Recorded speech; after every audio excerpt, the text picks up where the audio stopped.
Alhamdulillah Rabbil Alamin. Wassalatu wassalamu ala khairil mursalin. Donc le troisième test, c'est qu'ils font la différence entre la femme menstruée et la personne qui est en état de janab. C'est clair, la femme menstruée, elle doit attendre la fin de ses menstrues. Elle est obligée, c'est un état qu'Allah a écrit pour elle. Mais la femme ou l'homme en état de janab, ils peuvent lever cet état. S'il y a l'eau, ils peuvent lever cet état. Ils ont le choix, contrairement à la femme menstruée. Et donc, c'est pour ça que dans cette thèse-là, les savants ont fait la différence entre la femme menstruée, et ils ont dit la femme menstruée a le droit de réciter le Coran, alors que celui qui est en état de janaba n'a pas le droit de réciter le Coran, puisqu'il peut prendre une douche et juste après réciter le Coran. La femme, non. Et il se peut que ces menstrues durent, et comme a dit Cheikh l'Islam ibn Taymiyyah dans l'Ikhtiyarat al-Fiqhiyya, il a dit s'il a peur que son cœur durcisse, avec le manque de récitation du Coran, il est obligé, wajib, il est obligé de réviser le Coran, il est obligé de réciter le Coran. D'accord? Donc, ça c'est les trois avis. Wallahu a'lam, le troisième avis, c'est le plus vraisemblable, et que la femme menstruée a le droit de réciter le Coran. Elle a le droit de réciter le Coran. Il a le droit de prendre les livres de tafsir, de prendre un livre où il y a un livre d'exégèse, et il peut le Coran en français. D'accord? Il a le droit de le faire. Et notez bien que Cheikh Al-Albani, rahimahullah, il dit la femme menstruée a le droit de prendre le Coran, de le toucher, de le feuilleter et de lire ce qu'il y a dedans. A le droit de prendre. Lui, il dit, il prend l'avis de Daoud al-Zahiri, rahimahullah. D'accord? Donc c'est Wallahu a'lam, le plus vraisemblable, c'est qu'il a le droit de le réciter, mais sans le toucher. Wallahu a'lam. C'est l'avis d'Ibn Baz et de l'Uthaymin. Maintenant, on rentre dans le hadith 74. عن أنس بن مالك رضي الله تعالى عنه أن النبي صلى الله عليه وسلم احتجم وصلى ولم يتوضأ أخرجه الدارقطني ولينه. Selon Anas, le prophète sallallahu alayhi wa sallam s'est appliqué des ventouses, il a fait l'hijama pour extraire le sang de son corps et a prié sans refaire d'ablution, sans refaire ses ablutions. C'est un hadith rapporté par Daraqutni et il l'a qualifié de faible. Et l'imam Daraqutni, il a qualifié ce hadith de faible car dans son isnad, il y a Salih ibn Muqatil qui est faible, laysa bil qawi. Et le hijama, il consiste en quoi? Il consiste à extraire le sang du corps, le mauvais sang, à l'aide il y a une méthode spéciale, méthode de ventouse, et il se fait pendant des périodes bien précises, et elle est très efficace, mais il est très efficace surtout pour ceux qui la font souvent, qui la font régulièrement. Et cette extraction de sang n'annule pas les ablutions. Et on a dit que le sang, on a parlé de ça, c'est quand on a parlé du hadith 69, que le sang n'annule pas, la sortie du sang n'annule pas les ablutions. S'il ne sort pas des autres voies, des voies autres que la voie urinaire, la voie vaginale ou la voie anale. D'accord? Le sang qui sort par ces voies-là annule les ablutions. Le sang qui sort, le sang des blessures ou la rhinorrhée ou le hijama n'annule pas les ablutions. Et Ibn Omar radiallahu ta'ala anhu et le Hassan al-Basri rahimahullah, et ils ont dit que celui qui s'applique le hijama doit seulement nettoyer l'endroit où il a extrait le sang. Et ça on la trouve dans le Bukhari, chapitre 34, où le Bukhari il a mis son chapitre, il dit celui qui considère que le wudu n'est obligatoire que de ce qui sort de la voie anale, vaginale ou urinaire. Donc on a parlé de ça c'est on a parlé de nawaqid al-wudu. Et maintenant on va rentrer dans un autre chapitre. On a terminé les actes qui annulent les ablutions et on va rentrer dans Bab, chapitre 7, Bab Adab Qada al-Haja. Chapitre 7, conduite à suivre pour faire ses besoins. Le Très-Haut subhanahu wa ta'ala, il a dit, si vous comptiez les bienfaits d'Allah, vous ne sauriez les dénombrer. Ça c'est le verset 14 et la sourate 14, sourate Ibrahim, et le verset 34. Et parmi ces bienfaits, subhanahu wa ta'ala, qu'il nous a facilité les moyens de notre subsistance, l'air, l'eau, les fruits, les bêtes, etc. Et il dit, subhanahu wa ta'ala, أفرأيتم ما تحرثون أأنتم تزرعونه أم نحن الزارعون لو نشاء لجعلناه حطاما فظلتم تفكهون. Voyez-vous donc ce que vous labourez? Est-ce vous qui le cultivez ou en sommes-nous le cultivateur? Si nous voulions, nous le réduirons en débris et vous passeriez le temps en regret. Surat Al-Waqi'a, surat 56 et les versets 63 jusqu'à verset 65. Et il dit subhanahu wa ta'ala que l'homme considère donc sa nourriture. فَلْيَنْظُرِ الْإِنسَانُ إِلَى طَعَامِهِ أَنَّا صَبَبْنَا الْمَاءَ صَبًّا ثُمَّ شَقَقْنَا الْأَرْضَ شَقًّا فَأَنْبَتْنَا فِيهَا حَبًّا وَعِنَبًا وَقَضْبًا وَزَيْتُونًا وَنَخْلًا وَحَدَائِقَ غُلْبًا وَفَاكِهَةً وَأَبًّا. Que l'homme considère donc sa nourriture. C'est nous qui versons l'eau abondante, puis nous fondons la terre par fissure, et y faisons pousser grains, vignobles et légumes, oliviers et palmiers, jardins touffus, fruits et herbages, pour votre jouissance, vous et vos bestiaux. Surat Abasa wa Tawalla, Surat 80 et les versets de 24 à 32. Et en plus, lorsqu'on jouit de ces fruits-là, et les viandes, Allah il a facilité la digestion de ces aliments et l'évacuation des déchets. C'est pas nous qui dirigeons notre appareil digestif, ni circulatoire, ni les autres, ni urinaire. C'est Allah subhanahu wa ta'ala qui dirige tout ça. Et imaginons si Allah subhanahu wa ta'ala il bloque nos voies naturelles. Dans quel état on va devenir? وَإِن تَعُدُّوا نِعْمَةَ اللَّهِ لَا تُحْصُوهَا. Et Allah subhanahu wa ta'ala dit, si vous comptiez les bienfaits d'Allah, vous ne sauriez les dénombrer. Et parmi ces bienfaits religieux, c'est qu'il a prescrit des règles. Des règles, non pas, maintenant ces règles religieuses, c'est qu'on doit suivre, c'est quand on doit manger, on doit dire Bismillah.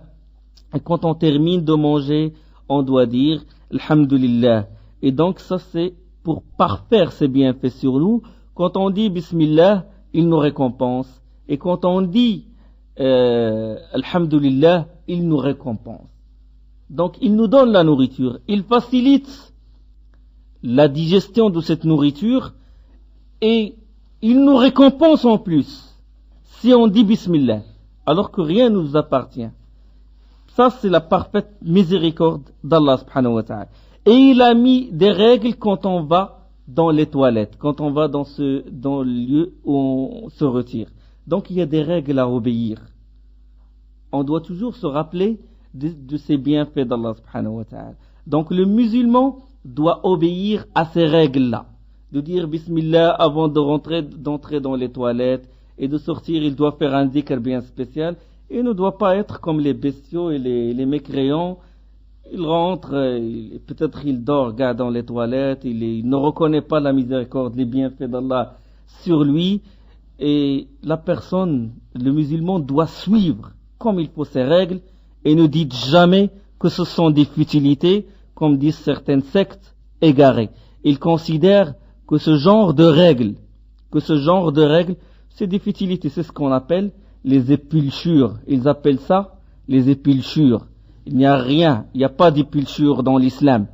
On a entendu certains se moquer du siwak, il n'y a pas d'épulchure. Le siwak, c'est la source de la satisfaction d'Allah subhanahu wa ta'ala, et nous, on cherche la satisfaction d'Allah subhanahu wa ta'ala.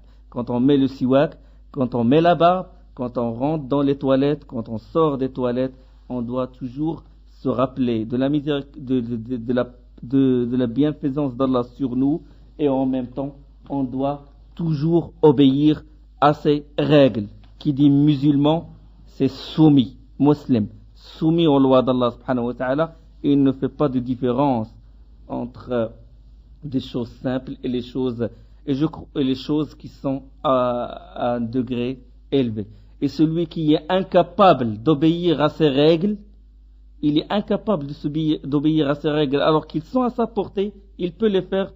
Je crois qu'il sera incapable, à plus forte raison, de diriger une communauté ou de mener le djihad fi sabilillah. Ça, on est sûr. On rentre dans le hadith 77. عن أنس بن مالك رضي الله تعالى عنه قال كان رسول الله صلى الله عليه وسلم إذا دخل الخلاء وضع خاتمه أخرجه الأربعة وهو معلول. Selon Anas radiallahu ta'ala an, qui disait, le prophète sallallahu alayhi wa sallam avait l'habitude d'ôter sa bague lorsqu'il s'apprêtait à entrer dans le lieu de retrait, dans le khala. Ça veut dire les toilettes.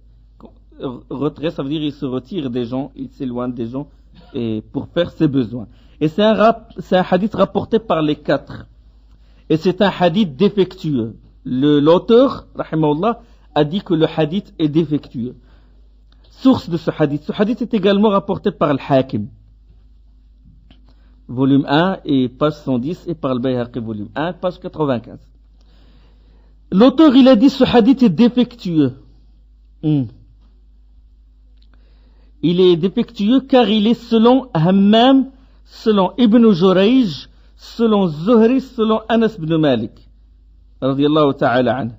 Et Ibn Jurayj n'a pas entendu le hadith de Zuhri.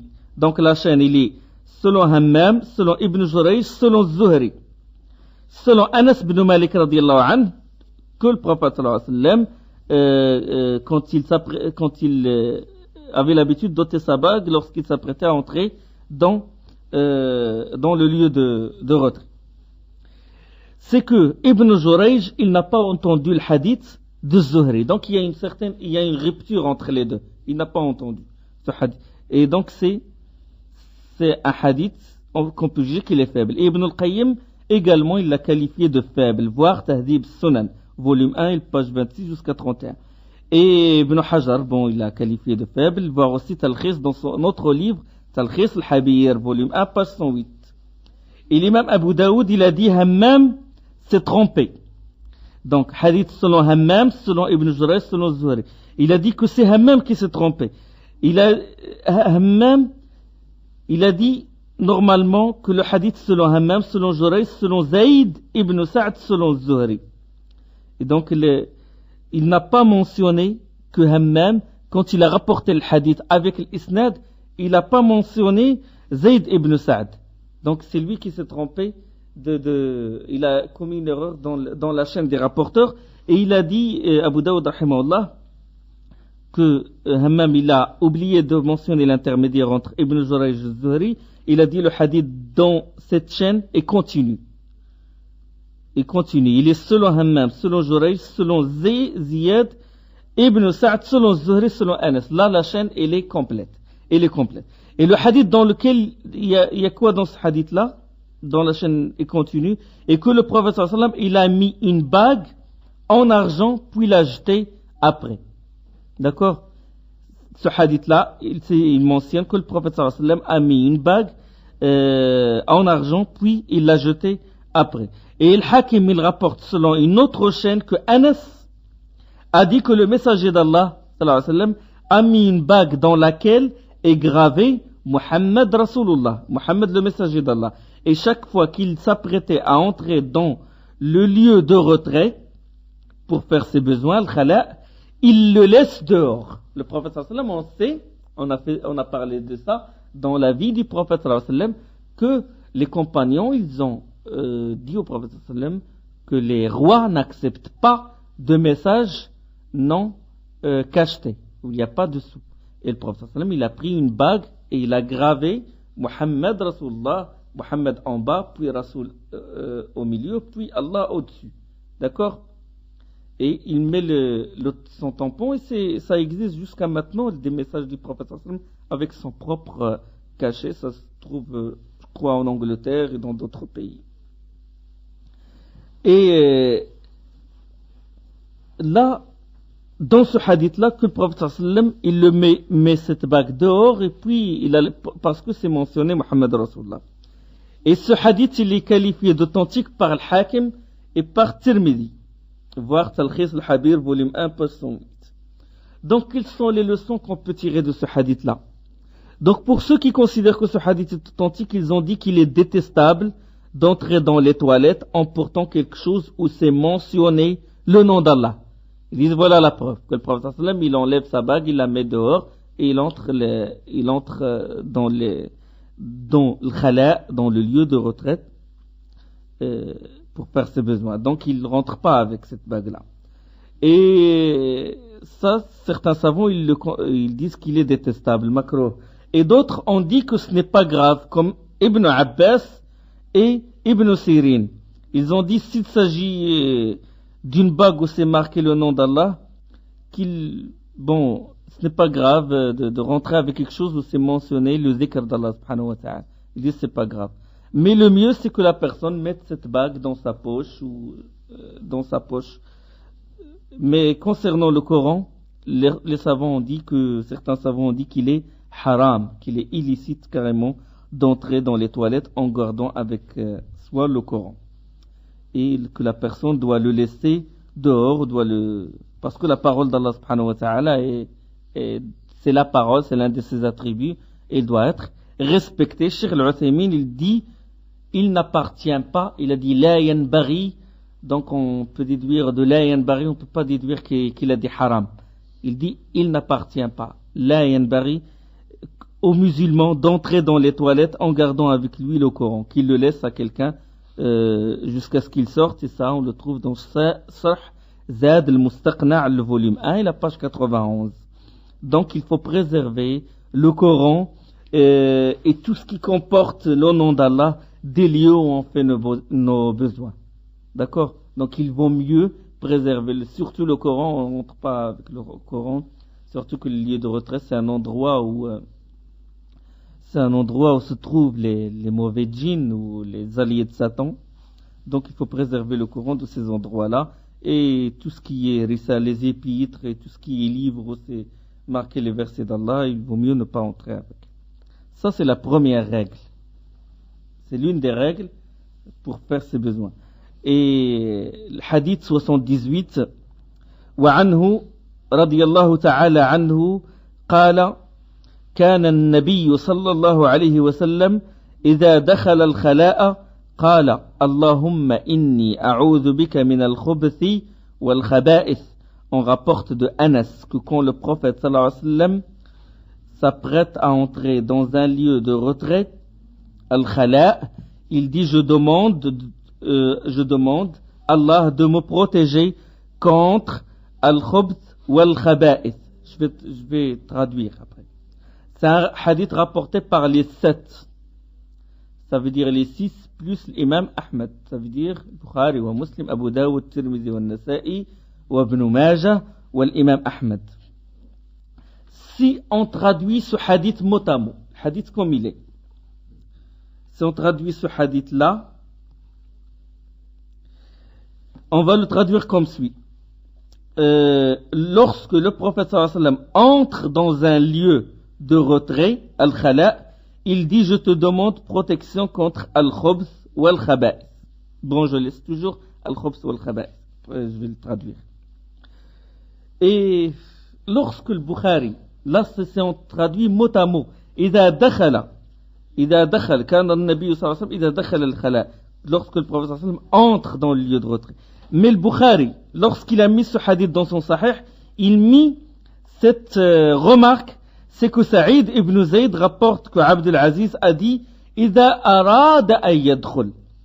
Quand le prophète sallallahu alayhi wa sallam s'apprête à entrer dans la mosquée, à entrer dans le lieu de retrait, dans les toilettes, si vous voulez.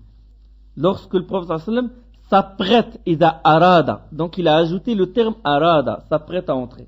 D'accord? Pour expliquer ce hadith-là. que finalement c'est pas lorsque le prophète sallam entre dans le lieu de retrait, là il dit cette invocation là. Normalement on ne doit pas invoquer Allah subhanahu wa ta'ala dans le lieu de retrait, dans le khala, dans les toilettes. D'accord? Donc comment expliquer ce hadith là? Là il l'appuie par le mu'allaq, par le hadith mu'allaq, dans lequel il dit إذا أراد أن يدخل. Il met tout en bas une remarque qu'il y a un autre hadith qui explique que quand le prophète sallam s'apprête à entrer, non pas lorsque le prophète sallam entre dans les toilettes, dans le khala. Et bon, c'est vrai que cette version, ce hadith-là, le Bukhari rahimahullah n'a pas mentionné le début de son isnad, c'est ce qu'on appelle mu'allaq. Mais Ibn Hajar al-Asqalani a dit que le Bukhari lui-même a mis le hadith avec sa chaîne complète dans son autre livre, c'est l'Adab al-Mufrad. Il a d'autres livres, Cheikh al-Bukhari rahimahullah. Dans son autre livre, l'Adab al-Mufrad. Et donc, ce hadith-là est authentique. Et donc, la bonne traduction, c'est qu'on doit dire que, selon Anas radiyallahu anhu, il a dit que lorsque le prophète sallallahu alayhi wa sallam s'apprête à entrer dans un lieu de retrait, il dit je demande protection près de toi contre al-khubth ou al-khaba'ith, et non pas quand le prophète sallallahu alayhi wa sallam entre dans un lieu de retrait, puisque l'invocation doit être faite à l'extérieur du lieu de retrait et non pas à l'intérieur du lieu de retrait. Donc là, il faut corriger. Mettez ça entre parenthèses. Autre chose. Maintenant, cette invocation. Allahumma inni a'udhu bika min al-khubthi wal khaba'ith. L'invocation, dans ce hadith-là, peut se dire de deux façons différentes. La première, Allahumma inni a'udhu bika min al-khubthi wal khaba'ith. Je te demande protection contre al-khubth et al-khaba'ith. Donc al-khubth signifie quoi? Signifie le mal, signifie tout ce qui nuit. Quand il s'agit de l'aqidah, il signifie la mécréance. Quand il s'agit de la nourriture, il signifie le haram dans la nourriture. D'accord? Quand il s'agit de la parole, il signifie les mauvaises paroles, si vous voulez. Donc ça c'est le khubth. Donc le mal en général, tout ce qui nuit. Et le khaba'ith, il signifie dans cette version les mauvais djinns. Shayatin al-jinn, les mauvais djinns, les diables. D'accord? Donc al-khubth ça veut dire le mal, tout ce qui nuit en général, et le khaba'ith signifie les mauvais djinns, les diables. Shayatin al-jinn. Et cette version est confirmée par la majorité des savants, comme a signalé Nawawi al-Khattabi et Cheikh al-Uthaymin dans Zad al-Mustaqna'. Ils vont mieux dire Allahumma inni a'udhu bika min al-khubthi wal khaba'ith. La deuxième, c'est Allahumma inni a'udhu bika min al-khubuthi wal khaba'ith. Au lieu de khubth avec le sukun, khubuthi avec la damma. Et il y a une différence. D'accord?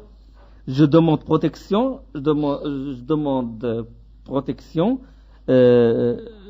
contre al-khubuth wal khaba'ith, et non pas al-khubt. Al-khubuth avec la damma. D'accord? Donc je prolonge, khubuth. Dans ce cas-là, c'est quoi le sens de ce dua? Al-khubuth signifie le diable mal. Donc c'est un pluriel. Kitab, kutub. D'accord? Kitab, un livre, des livres. Kitab, kutub. D'accord? Donc c'est le pluriel des diables, et le pluriel des diables mal. C'est les diables mal. Signifie les diables mal. Et le khaba'ith, ça veut dire, dans ce texte-là, c'est les diables femelles. D'accord? Si on dit Allahumma inni a'udhu bika min al-khubuthi wal khaba'ith, ça veut dire je demande protection, je demande refuge auprès d'Allah contre les diables mâles et femelles. Donc par conséquent, on peut traduire le hadith de deux façons. C'est que je te demande de me protéger de toute impureté et de toute turpitude, et des êtres impurs et vils que sont les diables. D'accord? Malheureusement, c'est une traduction d'Henri Laust et c'est la meilleure. C'est un orientaliste, il n'est pas musulman, mais c'est la meilleure.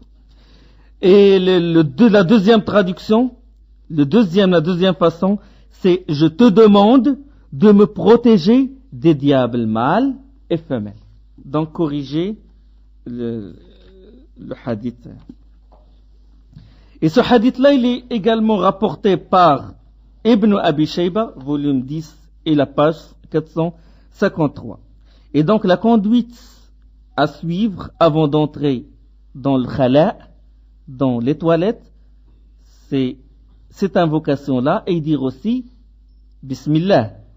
D'accord? Ça, on va en parler, Inch'Allah. Donc, ça, c'est l'invocation à faire. Allahumma inni a'udhuka min al-khubthi wal-khaba'ith. Al-khubthi, c'est la version la plus célèbre. Je te demande de me protéger de toute impureté, de toute turpitude et des êtres impurs et vils que sont les diables. Dans l'explication de Sahih al-Bukhari, Fath al-Bari, Ibn Hajar al-Asqalani, lui-même l'auteur de ce livre-là, a dit Al-Mu'ammari, il rapporte le hadith sous forme impérative, comme suit.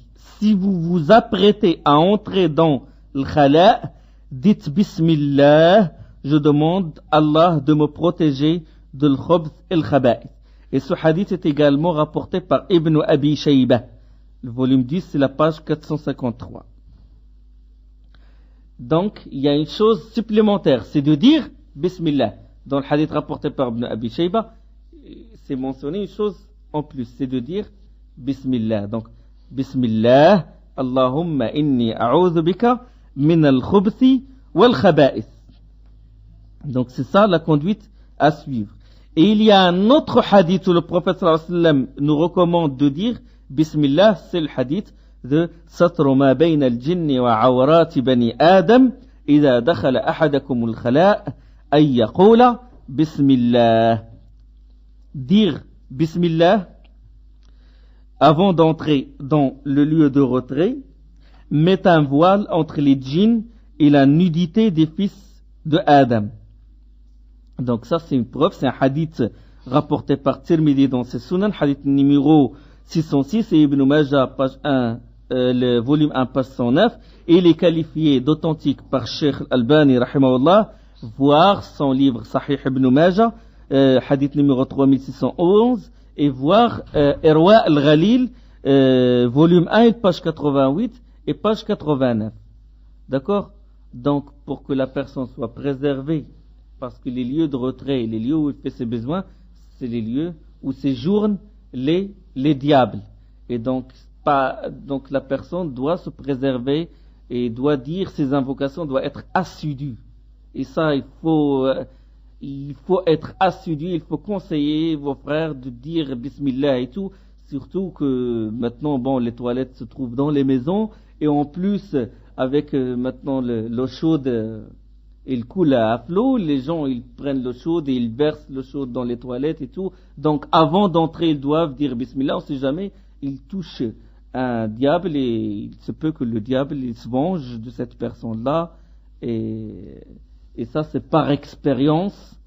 Beaucoup ils sont touchés par le djinn à cause de ça, parce qu'ils versent l'eau chaude dans les lieux dans les toilettes. Et donc ils doivent toujours faire le dhikr. Faut toujours se rappeler qu'il faut dire Bismillah, Allahumma inni a'udhu bika min al-khubthi wal-khaba'ith. Et quand on sort, on dit un autre dhikr.